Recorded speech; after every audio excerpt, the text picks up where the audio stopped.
With आशु। सो जैसे हम food को इनटेक करते हैं उस प्रोसेस को कहा जाता है ingestion, means intake of food. Food को हम इनटेक करेंगे तो हो जाएगा हमारी बकल कैविटी में।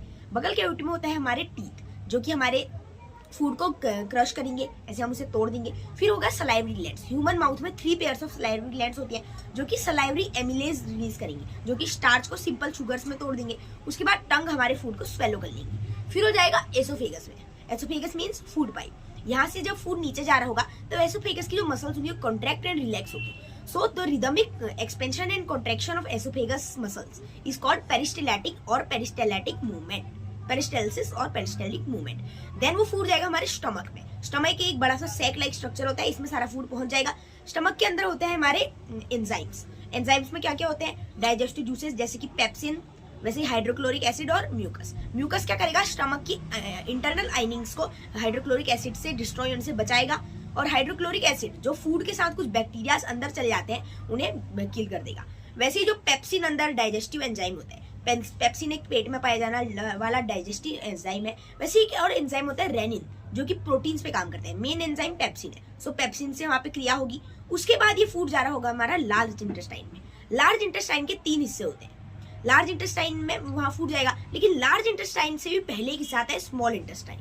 स्मॉल इंटेस्टाइन का नाम तो स्मॉल है, लेकिन ये स्ट्रक्चर में लार्ज इंटेस्टाइन से भी लार्ज होती है। ये चीज ध्यान रखिएगा। स्मॉल इंटेस्टाइन के 3 हिस्से होंगे, डुओडेनम, जेजनम एंड इलियम। सबसे पहले हो जाएगा डुओडेनम में। डुओडेनम में स्टमक से फूड पहुंच जाएगा, और फिर वहां पे डुओडेनम में और भी जगह से आएंगे जो एक्सेसरी ग्लैंड्स होती है, जैसे कि लीवर।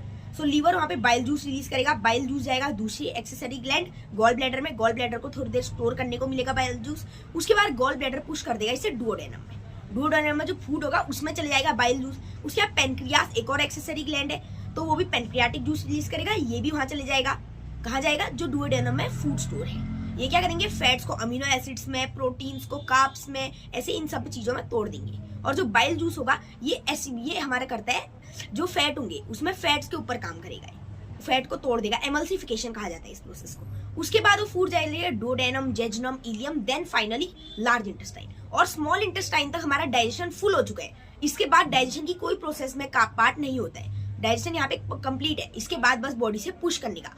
इसके बाद एक्सक्रीटरी सिस्टम स्टार्ट हो जाता है। लार्ज इंटेस्टाइन में हो जाएगा। लार्ज इंटेस्टाइन में चारों ओर घूमेगा। लार्ज इंटेस्टाइन इसमें से वाटर और सॉल्ट्स को अलग कर देगा। जो लास्ट का सेमी सॉलिड फेस बचेगा वो स्टोर हो जाएगा रेक्टम में।